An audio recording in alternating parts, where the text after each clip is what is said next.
प्यारे भक्तों, जब दक्ष का विनाश हो गया, दक्ष की मृत्यु हो गई, वीरभद्र ने उनके सिर को तोड़ करके हवन कुंड में स्वाहा कर दिया। तब देवताओं को बड़ा कष्ट हुआ। समस्त ऋषि देवगण ब्रह्मा जी के पास आए और ब्रह्मा जी पुनः भगवान विष्णु के पास आए और फिर सारे देवता मिलकर के भगवान शिव के चरणों में खड़े खड़े। प्रभु आप तो बड़े कृपालु हैं, आप तो बड़े दानी हैं, आप देव नहीं देवताओं के भी देवता हैं, इसीलिए तो लोग आपको महादेव कहते हैं। आप अपने भक्तों को कितना भी बड़ा अपराध हो जाए तो क्षमा करने में सहनशील हैं और सहज ही अपने भक्तों पर कृपा करने वाले हैं। इस प्रकार से देवता गण स्तुति करने लगे, किसकी? भगवान शिव की। भगवान शिव उस समय क्रोधित तो थे, लेकिन देवताओं के आर्त भाव को, दीन भाव को देख करके भगवान बोले, कहो देवताओं क्या बात है? ब्रह्मा जी बोले, प्रभु आपने दक्ष का यज्ञ विध्वंस कर दिया, बहुत उत्तम है, कोई दिक्कत नहीं है, लेकिन महाराज अब आप ही कृपा करके, क्योंकि आपने ही विनाश किया है, तो आप ही अब उस यज्ञ को पुनः करवाइए। बोले, मैं क्यों करवाऊं भाई?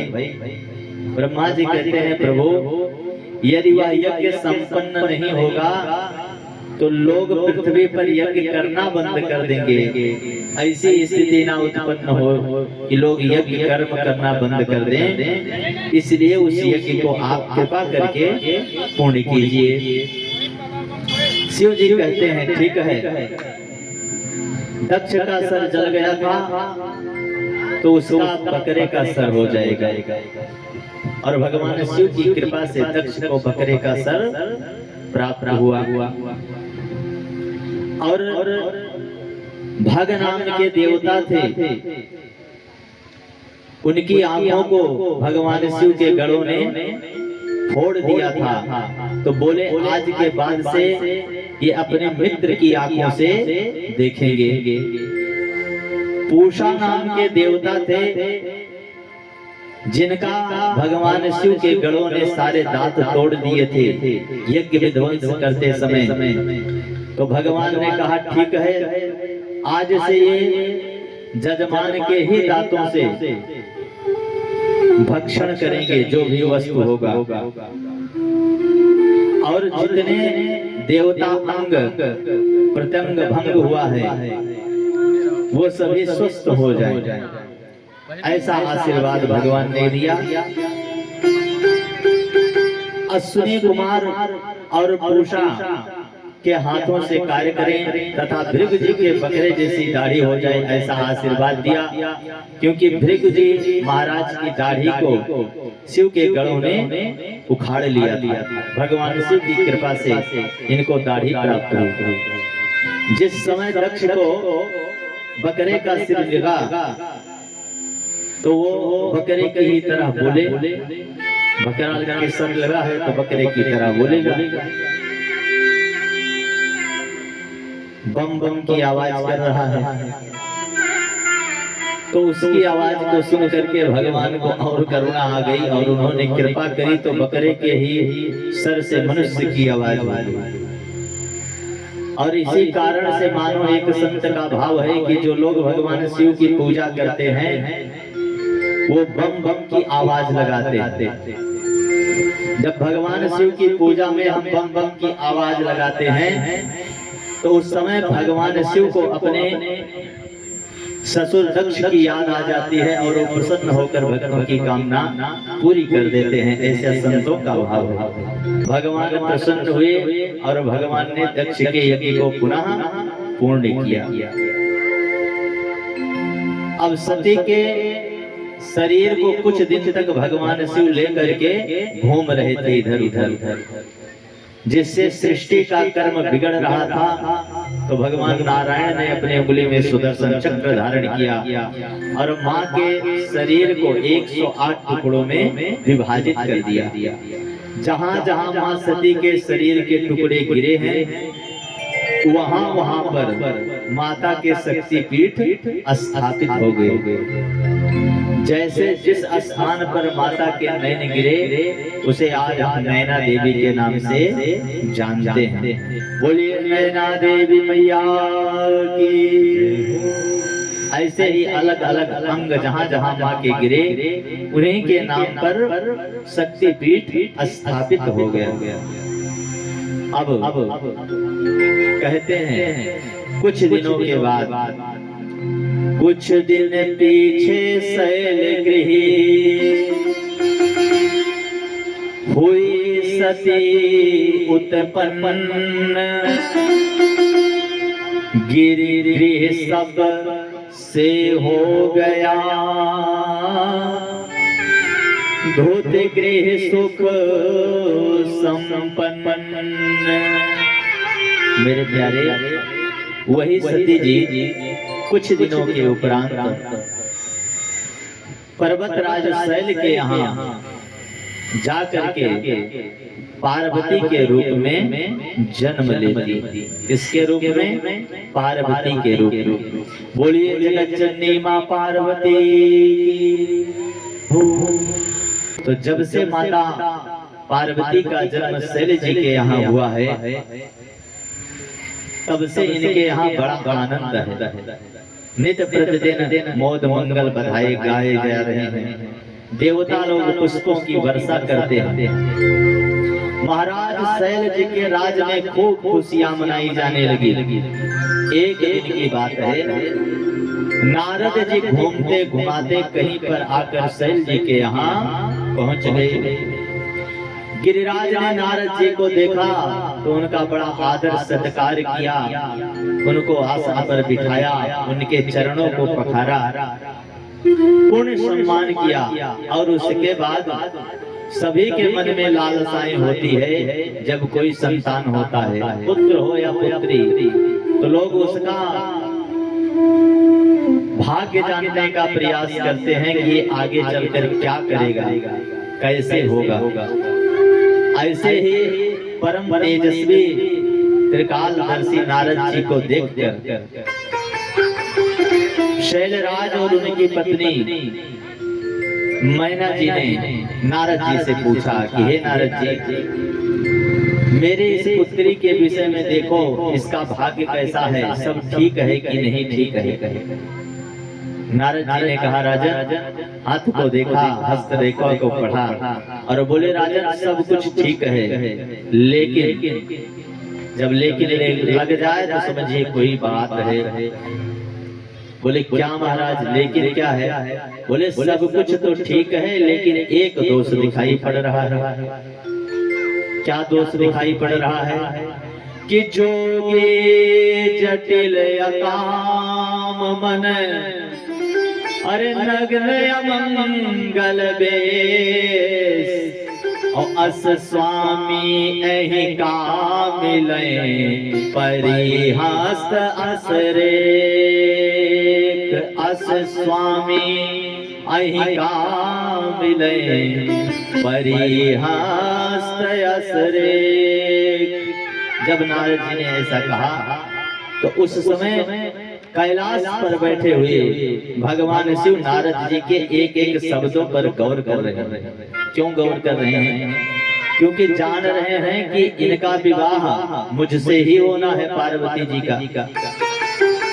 और संत की वाणी है, अगर नारद जी ने जो जैसे कह दिया वैसे नहीं भी होना होगा तो भी मुझे करना पड़ेगा।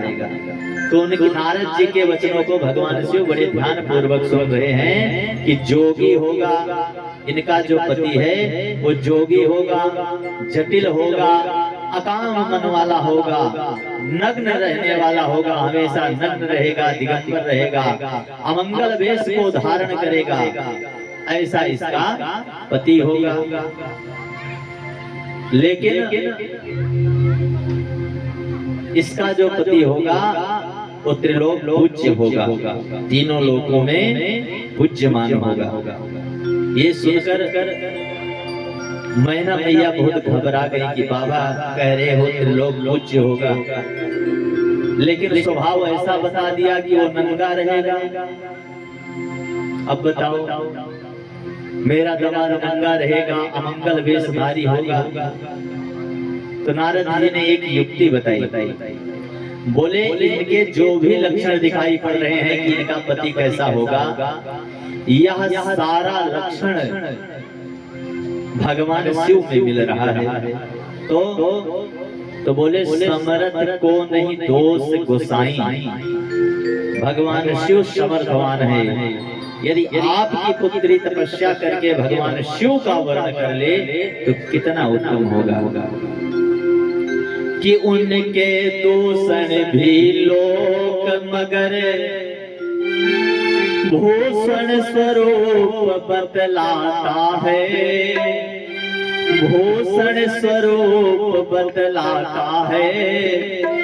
और कहते हैं और साथ भी है, समर्थ पर दोष न आता है। कहते हैं और साथ भी है, समर्थ पर दोष न आता है।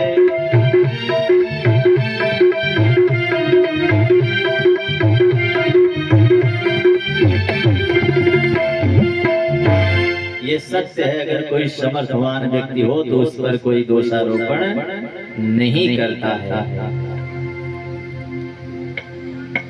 जैसे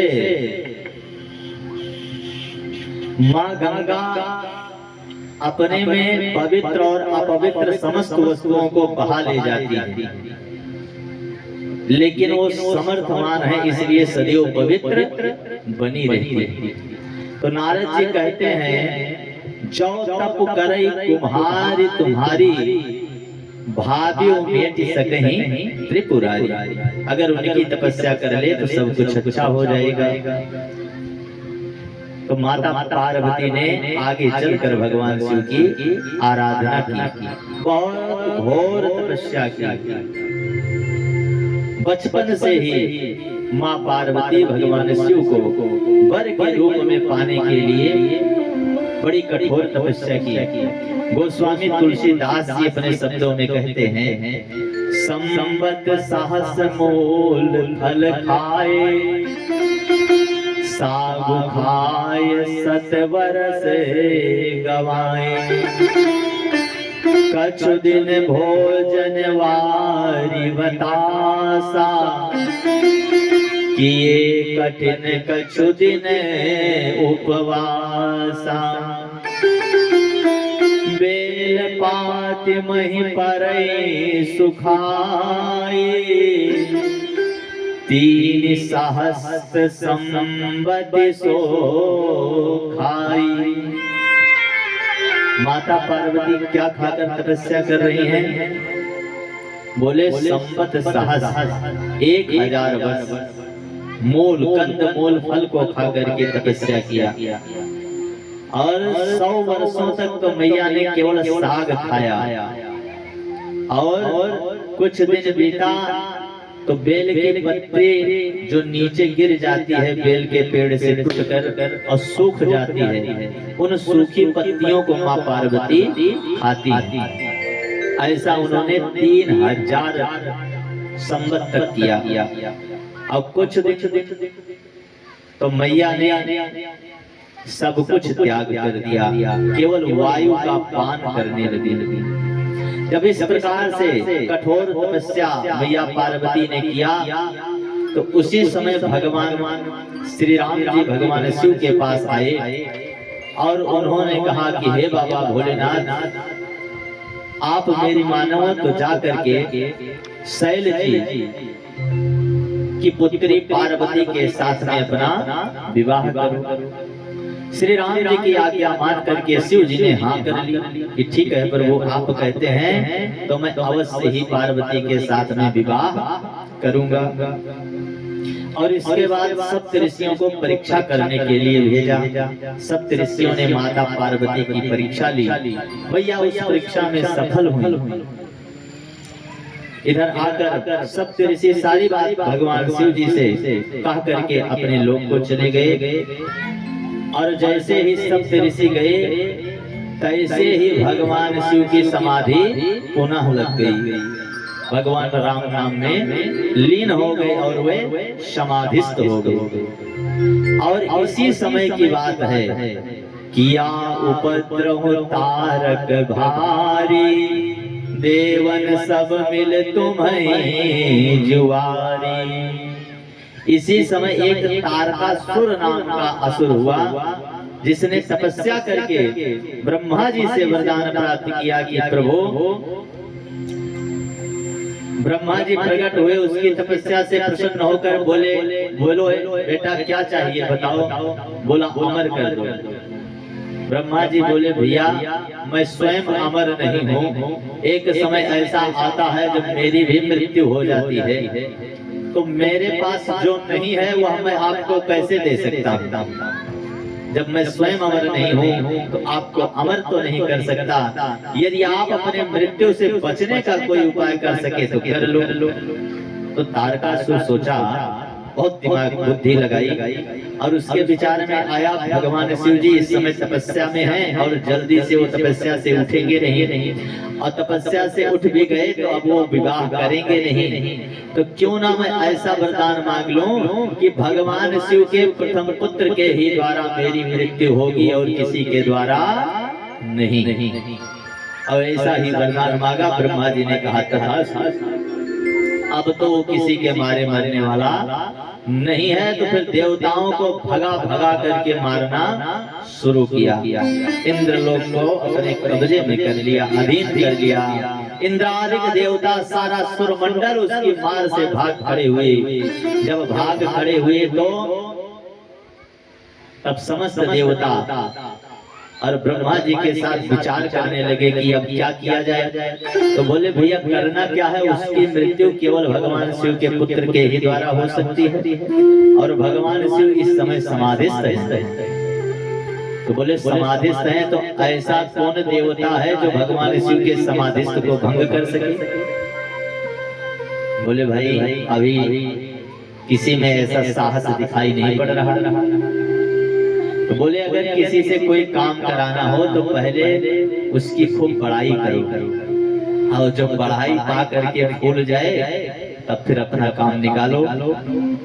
तो देवताओं ने क्या किया, कामदेव के पास गए और कामदेव की बड़ी प्रशंसा करी। अरे कामदेव आपका रूप क्या अनोखा है, आपकी माया से तो इंद्रादिक देवता समस्त देवी देवता मोहित हो जाते हैं। यहाँ तक कि बड़े बड़े ब्रह्मचारी और ऋषि गण भी आपकी माया से, आपके बाणों से विध विध मोहित हो जाते हैं। खूब प्रशंसा करी। कामदेव समझ न पाया, बोले कहो देवताओं क्या कारण है। बोले भगवान शिव को जगाना है, उनकी तपस्या को भंग करना है। एक बार तो कामदेव मना कर दिया, लेकिन फिर देवताओं ने बड़ी आग्रह की तो कामदेव तैयार हो गया और भगवान शिव के कैलाश पर जा पहुंचा।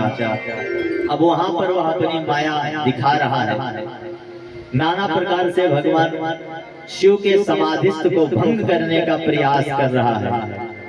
और उसने ऐसी दशा कर दी अपनी माया से कि भय काम बस जोगिस तापस पावरन की कौ कहे, और देख नहीं चराचर नारी में जे ब्रह्म में देखत रहे। उसने ऐसी दशा कर दी कि छोटे मोटे की बात नहीं, भय काम बस जोगिस तापस, बड़े बड़े जो जोगी महात्मा संत थे वो सभी काम के अधीन हो गए। देखे चराचर नारी में, ऐसी माया कि कोई वृक्ष को भी देख रहा है तो उसको उस वृक्ष में नारी दिखाई पड़ रही है। ऐसी माया कामदेव ने कर दिया। लेकिन अभी तक भगवान शिव पर इसका कोई प्रभाव नहीं पड़ा। नारियों को सारा जग नर सा दिखाने लगा, और नरों को हर एक चीज नारी दर्शाती है। जितने पुरुष हैं उनको सभी वस्तुएं नारी दिख रही हैं और नारियों को सारी वस्तुएं पुरुष दिख रहा है। इस भांति से हो गया। अंत में जब वह किसी प्रकार से पार पा पाया तो उसने एक आम के पल्लों में छिप करके और भगवान शिव की आंखों पर अपने 5 बाणों का प्रहार कर दिया।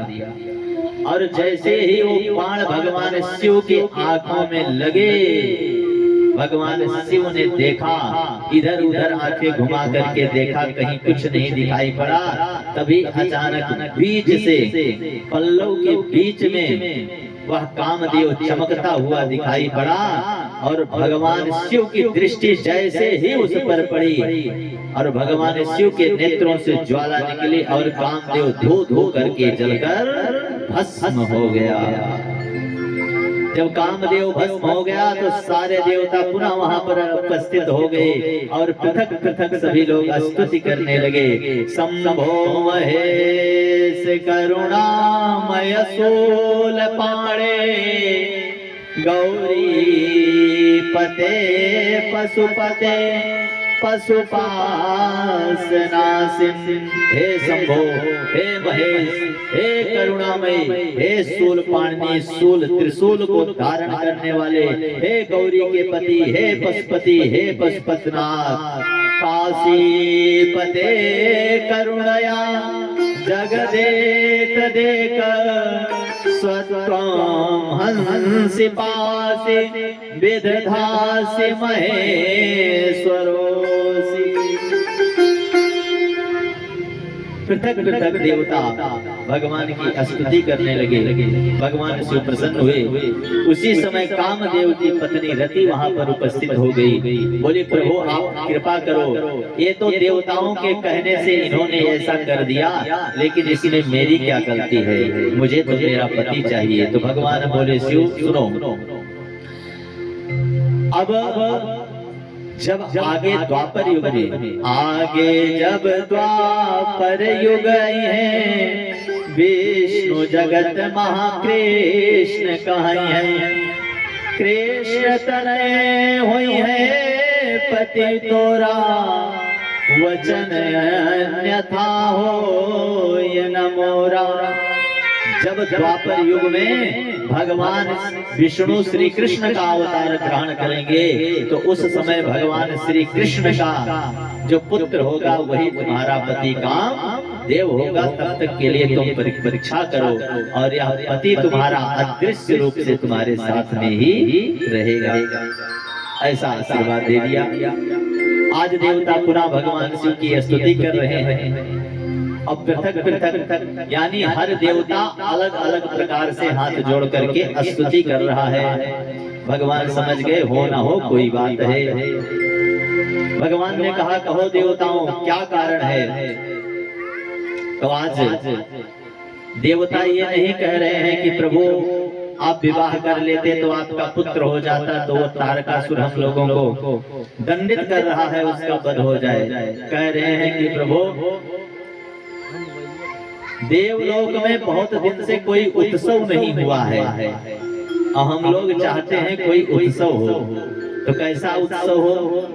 बोले, अगर आप विवाह कर लेते तो उत्सव भी हो जाता और आपका विवाह भी हो जाता।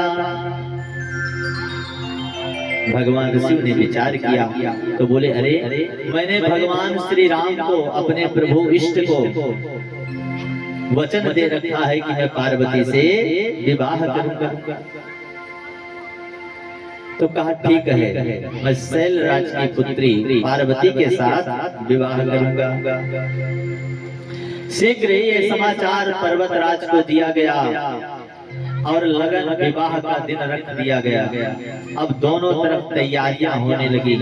उधर शैलराज के यहाँ, इधर देवलोक में कैलाश पर दिव्य तैयारियां चल रही। भाई किसी के यहाँ शादी ब्याह हो तो हफ्ते 10 दिन पहले से ही सारी व्यवस्थाएं व्यवस्थित होने लगी। सभी देवतागण अपने अपने विमान को सजाने लगे। जिसका जो वाहन है वो अपने वाहन को सुंदर सजाने लगे।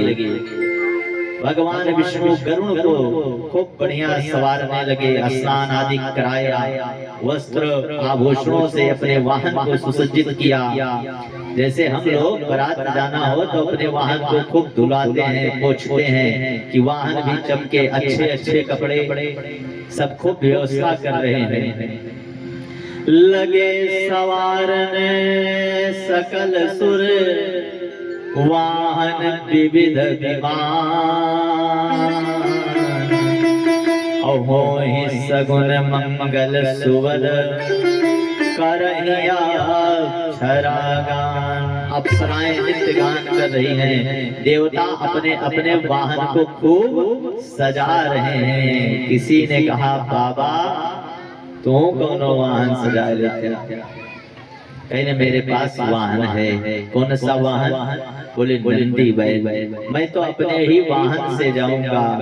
भगवान विष्णु ने कहा प्रभु आप मेरा वाहन ले लीजिए। इंद्र ने कहा मेरा वाहन ले लीजिए। ब्रह्मा जी मेरा वाहन ले लीजिए। बोले नहीं, मुझे किसी के वाहन की आवश्यकता नहीं है, मेरे पास जो है वही पर्याप्त है। भगवान शिव अगर चाहते तो सुंदर वाहन पर जा सकते थे, लेकिन अपने प्रात में स्वयं नंदी बैल पर बैठ कर गए।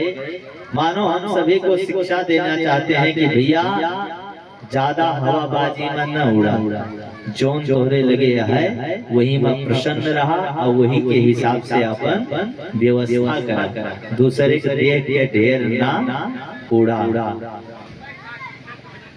तो भगवान शिव अपने वाहन को सजाने लगे। देवताओं ने कहा बाबा आप भी श्रृंगार कर लीजिए, अब तो बारात चलने की तैयारी हो रही है। भगवान बोले ठीक है, मैं भी श्रृंगार कर लूंगा। और उन्होंने अपने गणों को आवाज लगाई, सारे गण भगवान शिव का श्रृंगार करने लगे। अब देखो भगवान शिव का कितना अद्भुत श्रृंगार हो रहा है कि शंकर गण भोले जी का नख सिख श्रृंगार सजाने लगे,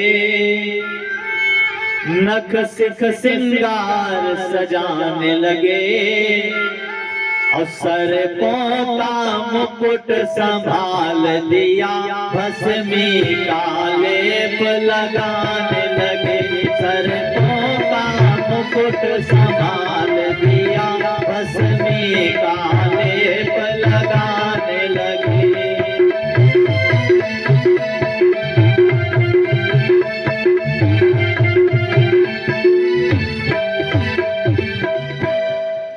भगवान शिव का श्रृंगार कैसे हो रहा है? पूरे पैर से लेकर, पैर के अंगूठे से लेकर ऊपर चटाएं तक गणों ने क्या किया? बहुत सारे सर्पों को इकट्ठा करके भगवान शिव के जटा को उसी में बांध करके बढ़िया मुकुट तैयार कर दिया। और एकदम तुरंत के जले हुए मुर्दे की राख ला करके भगवान शिव के ऊपर लपेट दिया। बढ़िया एक मुंडमाला की यज्ञोपवीत, सर्प की यज्ञोपवीत भगवान शिव को पहना दिया। भगवान के दाहिने हाथ में त्रिशूल है, बाएं हाथ में भगवान ने डमरू ले लिया। कितनी अच्छी शोभा है। विकराल ब्याल वय मुंडमाल, यज्ञोपवीत बन आई है, यज्ञोपवीत बन आई है। और दाएं कर कठिन त्रिशूल सदा, बाएं कर डमरू सुहाई है। दाएं कर कठिन त्रिशूल सदा, बाएं कर डमरू सुहाई है।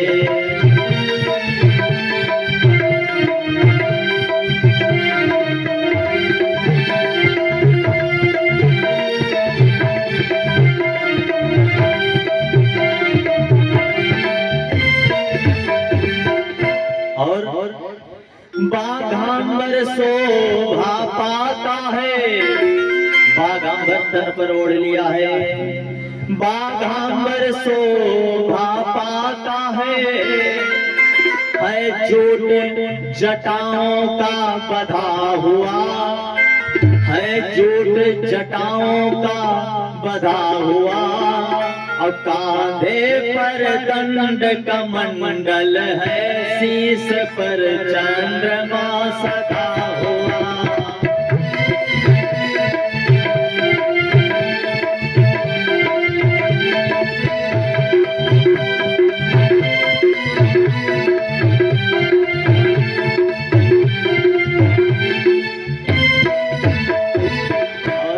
सुंदर नागों के छल्ले भगवान शिव ने अपने हाथों में पहन लिए। गणों ने सुंदर सर्पों को लाकर उनके कानों में बाले की तरह पहना दिया। किसको? सर्पों को, जो छोटे छोटे सर्प कि नागिनियां सुगर गगनिया है, अरे छल्लों के छटा नियारी है, छल्लों के छटा नियारी है, और प्रेत पिशाच बराती है, नंदी बैल सवारी है, प्रेत पिशाच बराती है, नंदी बैल की सवारी है।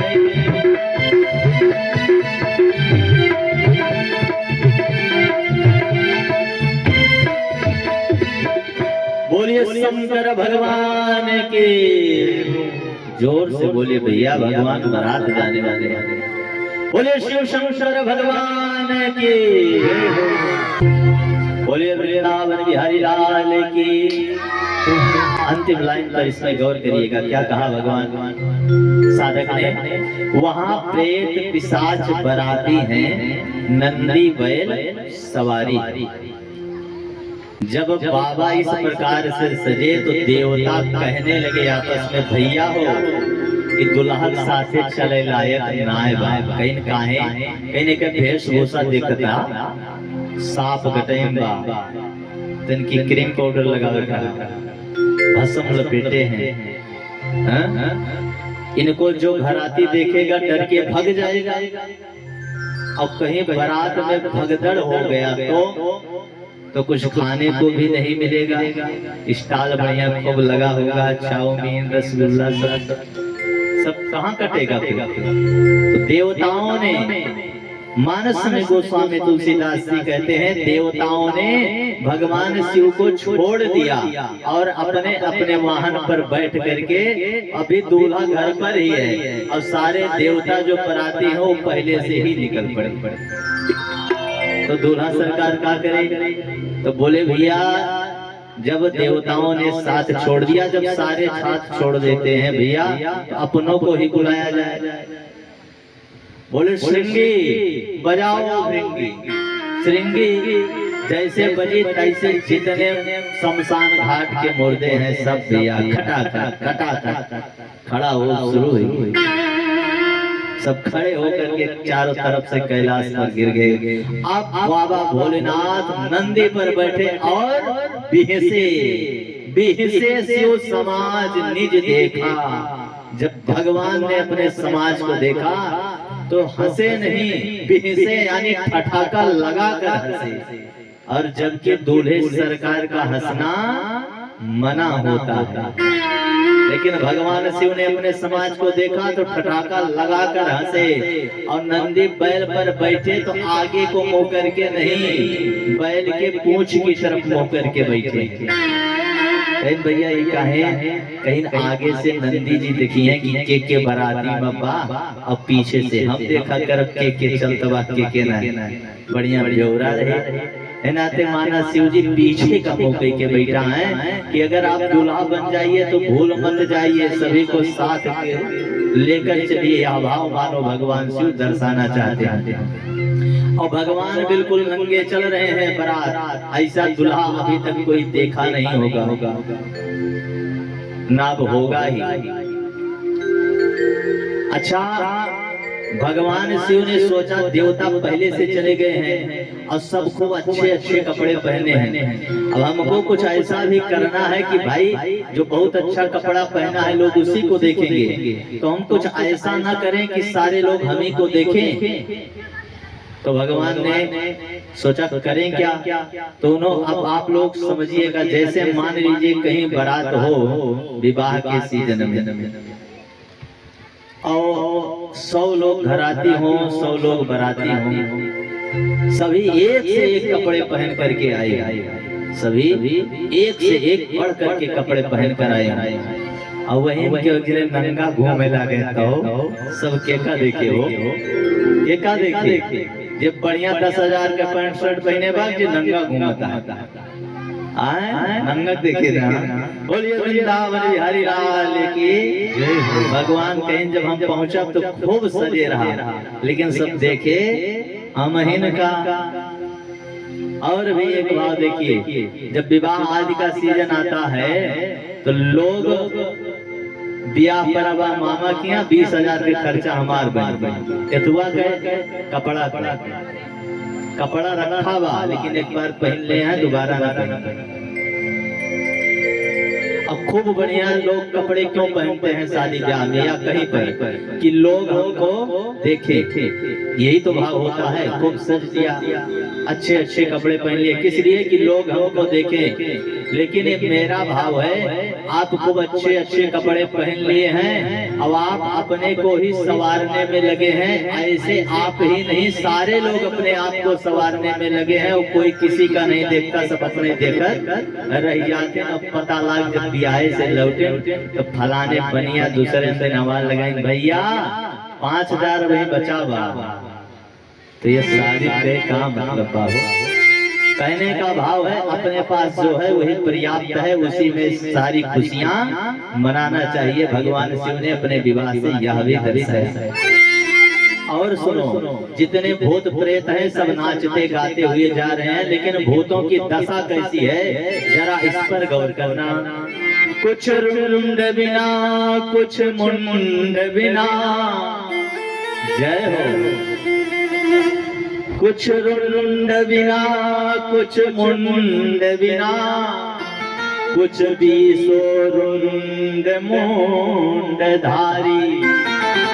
कोई प्रेत ऐसा है कि उसका सिर नहीं है, किसी का सिर नहीं है, और किसी के एक दो नहीं 20 हजारों शीश ही शीश हैं।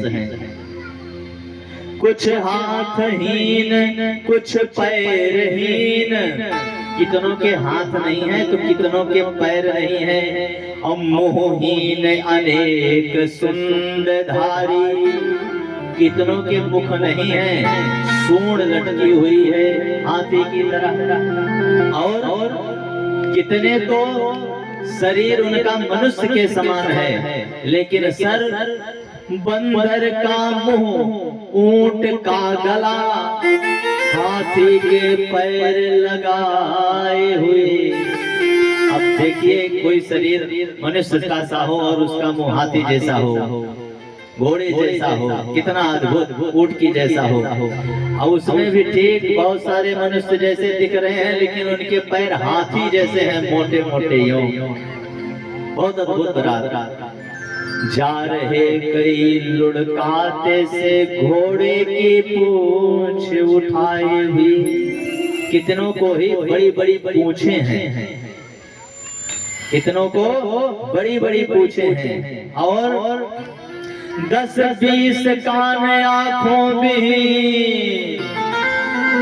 क्यों आँख नाय बा, क्यों दुई बा, क्यों 20 बा, क्यों जैसे अंगूर के झोपा होते देखे है ना, वैसे आँख ना आँख लटकी बा पूरे शरीरिया भरे में। आँखें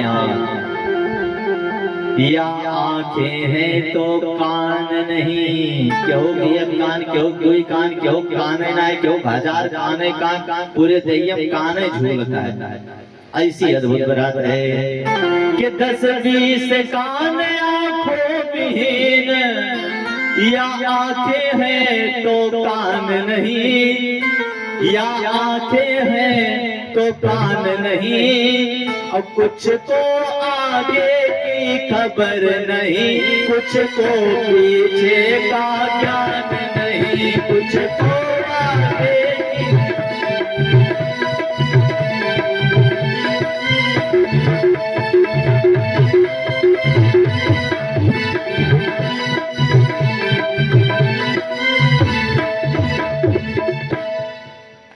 प्रकार से अद्भुत बारात भगवान भोलेनाथ लेकर के ये निकले हैं कैलाश से हिमराज के यहाँ के लिए। अब इधर देवता पहुंच चुके हैं, कहाँ? बराती में पहुंचे तो कोई भैया इंद्र देवता पहुंचे तो सारे लोग सोच रहे हैं भैया हो ना हो दूल्हा यही है, क्योंकि हाथी पर बैठ कर आ रहा, बढ़िया वस्त्र आभूषण सब सजे हुए हैं। इतने ब्रह्मा जी पहुंचे, हो ना हो ये तो भैया लड़का का बाबा ही होगा, क्योंकि दाढ़ी मूछ बढ़िया है। अब इतने अच्छे वस्त्र आदि भगवान नारायण पहुंचे तो सारे लोग कह रहे हैं नहीं नहीं नहीं, ये दूल्हा सरकार नहीं हो सकता, दूल्हा तो अब आ रहा है, दूल्हा ये होगा। भगवान विष्णु की सौंदर्यता का क्या वर्णन किया जाए, करोड़ों से शारदा भी उनके मुख के अद्भुत श्रृंगार का वर्णन नहीं कर सकती। और ऐसे को कोई देखे तो यही तो कहेगा भैया दूल्हा सरकार यही होगा, लेकिन ना जानता है दूल्हा वही पिछवा होता है। बाराती तो पहले भाग गया यहाँ काला जाम रसगुल्ला खाए। अब भाई सभी लोगों का स्वागत होने लगा, पंक्ति लग गई, सब भैया बने लाल मीठा आदि दोना होना हाथ में पाएंगे, सब परसिल जाता है कि कुछ जलपान हो जाए। देवता सोचता है भैया जितने जल्दी हो जाए उतने जल्दी निपटाए लेना है, अगर वह पहुंच गए तो ये जलपान मान सब बंद हो जाए। देवता क्यों ले हैं मिठाई, क्यों मुहे तक लगाए हैं, क्यों दोनों धरे हैं, क्यों बतियाते हैं कि जल्दी समरे लगे तक पहुंच जाए।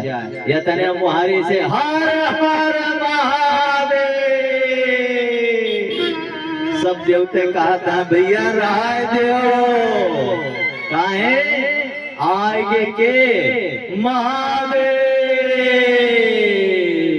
बोल शंकर भगवान की। अरे जैसे घर आती लेकिन भैया भागा जो भर भर भर भर सब न क्यों मीठा खाए पाई न पानी, जोन कुछ रहा क्यों मुहे तक कह रहा भगदड़ मच के गिरा, जा भैया यो मिला गजब। इसीलिए कह रहे थे कि इस दूल्हे को छोड़ो पहले निपट लेते हैं, लेकिन बहुत समय पहुंच गए शायद भोले बाबा। बगैर जो पूरे खराती में भैया भगदड़ मच गया है। अच्छा ये कह रहा है जब बारात आवे के रहा है तो लड़के गांव के जो महतारी आए सब माताएं हैं कि भैया जा देखिए बरतिया आए तो बताया।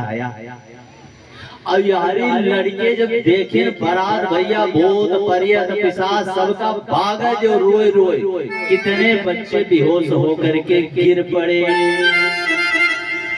और कितने बच्चे जब अपने घर पर बैठे तो जा करके पहुंचे तो अपनी माँ से कह रहे हैं भैया बारात तो आ गई लेकिन देखने मत जाना, क्यों? क्योंकि बर बहुरा बसारस वारा, दुल्हा पूरा पागल है, काहे एकदम नंगा ही चला आया है, दिगंबर भेष, कुछ पहने न आया है, न आगे न पीछे, काले देश भर के सांप बिच्छी लटकाए है माई। ओका देख दे कोई से मरिए मरी, जे हार्ट के मरीज रहे हैं बेचारे उनके धड़कन बढ़ के थक धक धक धक के। बोलिए शंकर भगवान की। यहीं से माताएं आज भी एक गीत गाती हैं, कौन सा? अरे ऐसे बाराती ना देखो अभी तक जिया होए धक्का था, ऐसे बाराती ना देखो अभी तक जिया। माताओं का भजन भाई साथ में गाइए। ऐसे बाराती ना देखी आज तक हाथ ऐसे बाराती ना देखो अभी तक जिया होए धक्का था। तो बाबा का जब बारात पहुंचा, बाबा जी पहुंचे तो अगवानी करने के लिए लोग आते हैं। मैना मैया जब इनके रूप को देखी तो उनका पूरा मुख सूख गया, एकदम करुणा और कष्ट से भर गए कि आप विधाता तुमने मुझे पुत्री ही क्यों दे दिया? जब पुत्री का वर ऐसा देना था तो मुझे तो निसंतान ही रखना था, मुझे पुत्री ही नहीं देना था। तुम्हारे दामाद उतर जाए तो क्या हुआ?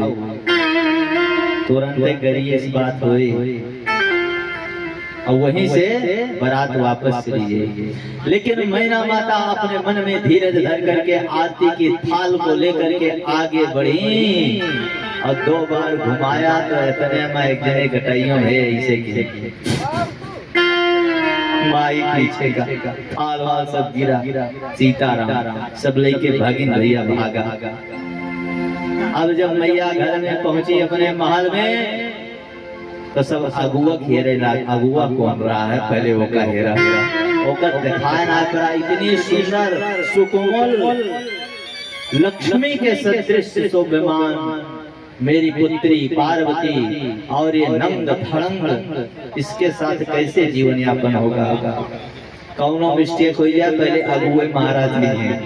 अगुआ के रहा नारद बाबा आए रहे भगवान और देवता के कहे से कि हे हिमराज, भगवान शिव से विवाह कर दीजिए, समर्थ को नहीं दोष गोसाई, समर्थवान है उनको दोष नहीं लगेगा।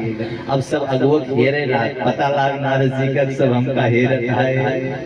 तुरंत बोल होगी नारायण नारायण। नारद जी कहाँ मिलने वाले? तो मिनट भर नहीं। नारद जी गोल, लेकिन हम कोनो लड़कियां भागत देख ली कहीं सुबह जाता है अगुआ जो बीड़ा टांगे हैं वो नहीं हो। अरे दूसरे दौरे पकड़ा अगुआ का। नारद जी महाराज अब क्या करें? तो सोची अगर हम अपने साथ और केहू ले ली तो काम बन जाए। कहे से हुआ सब स्त्री रही है, हुआ हम अकेले पहुंचब तो के काव नोच नाच नहीं कोनो पता रहा। बोलिए वृंदावन बिहारी लाल की।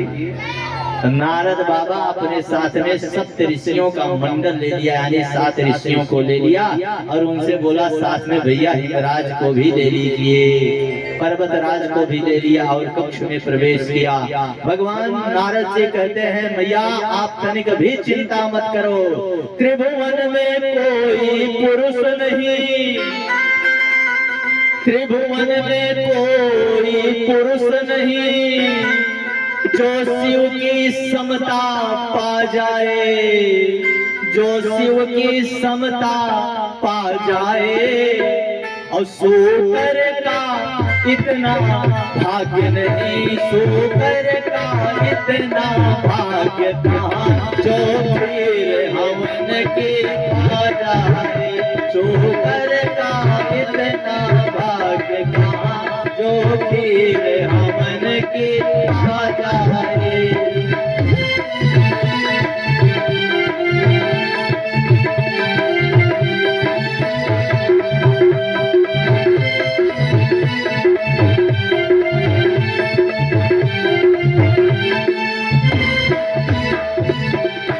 नारद बाबा कहते हैं मैया जब जब इनका जन्म होता है तब ये जगत जननी जगदम्बा हैं, यही नौ दुर्गा हैं, यही काली हैं, ये भगवान शिव को ही ब्याही जाती हैं। शुकर का सुअर का इतना भाग्य नहीं हो सकता कि वो हवन के लिए रखी हुई खीर को खा सके।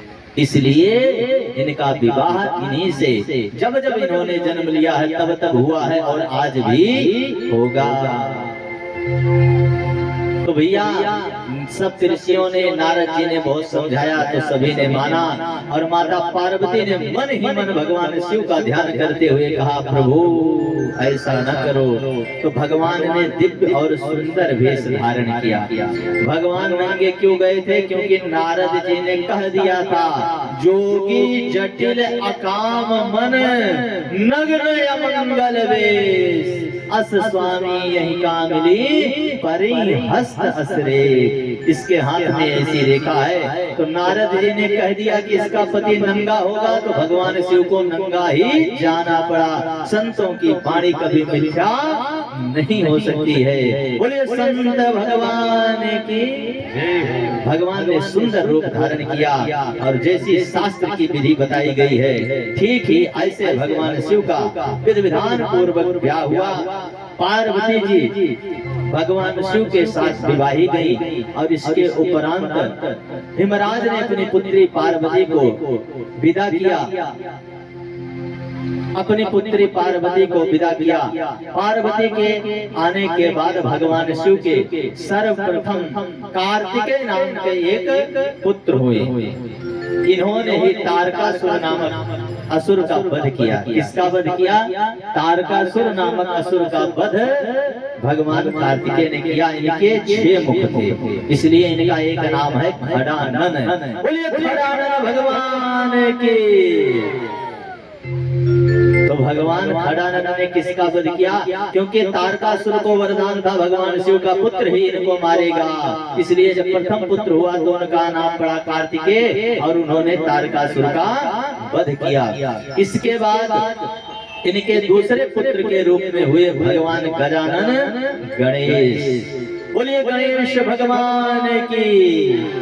गणेश जी की 2 पत्नियां थी, रिद्धि और सिद्धि। रिद्धि से भगवान गणेश को शुभ और सिद्धि से लाभ नाम के पुत्र का जन्म हुआ।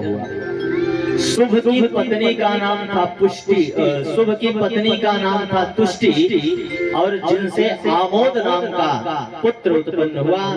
लाभ की पत्नी का नाम था पुष्टि, जिनसे प्रमोद नामक पुत्र का जन्म हुआ। आमोद के 2 पुत्र हुए, आनंद और मंगल, तथा प्रमोद के भी 2 पुत्र हुए जिनका नाम यश और वैभव। इस प्रकार से भगवान शिव जी का पूरा परिवार है। लेकिन भगवान शिव के परिवार से हमें एक शिक्षा लेनी चाहिए। शिक्षा क्या लेनी चाहिए? देखिए, जब समता होता है तो सारे कार्य सुलभ हो जाते हैं। जैसे विचार करिएगा, भगवान शिव का वाहन क्या है? बोले नंदी बैल। मैया जी के वाहन शेर। तो का शेर और बैल में बैठा था? नहीं बैठा। इनके जो प्रथम पुत्र हैं उनका वाहन है मयूर, मोर। और भगवान शिव के गले में क्या रहता है? सर्प। तो का सांप के मोर के बैठा थे? नहीं बैठा। भगवान शिव के गले में है सर्प और भगवान गणेश का वाहन है तो का सांपे चूहम बैठा थे।